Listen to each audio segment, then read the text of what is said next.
In the beginning, before time as we know it, there was only light, love, and the voice of God. And from the dust of the earth, he formed a man, Adam, breathing life into his soul. God placed Adam in the Garden of Eden, a paradise beyond imagination. The trees bore every kind of fruit, rivers sparkled like diamonds, and the air was filled with the songs of creation. Yet, despite the beauty around him, Adam felt something missing. A longing stirred in his heart. And so, in his infinite love, God caused Adam to sleep and crafted from his very rib a companion, Eve. When Adam awoke and saw her, his heart leaped with joy. At last, he cried, "Bone of my bones, flesh of my flesh." Together they walked with God, their hearts pure, their souls unburdened. Every sunrise was a masterpiece, every breath a song of gratitude.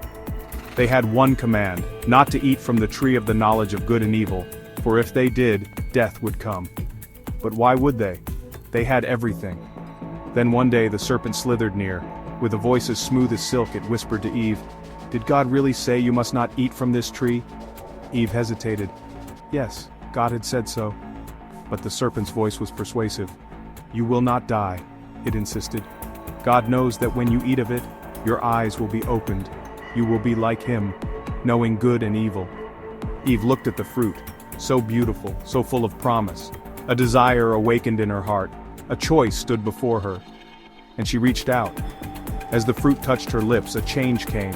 A sudden awareness, a weight she had never known before. She turned to Adam, and he too chose to eat.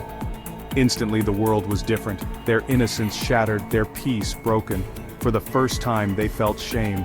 They covered themselves with fig leaves and hid from the one they had once run to. Then came the sound of footsteps, the voice of the Almighty. "Where are you?" Trembling, Adam stepped forward. "We were afraid," he admitted. God's heart ached, not with anger but with sorrow. They had chosen the path of pain, the weight of knowing good and evil. Yet even in their failure his love never wavered.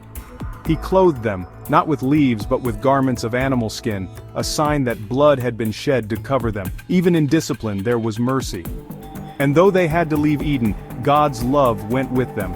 He did not abandon them. He had a plan, a promise of redemption that would one day restore what was lost.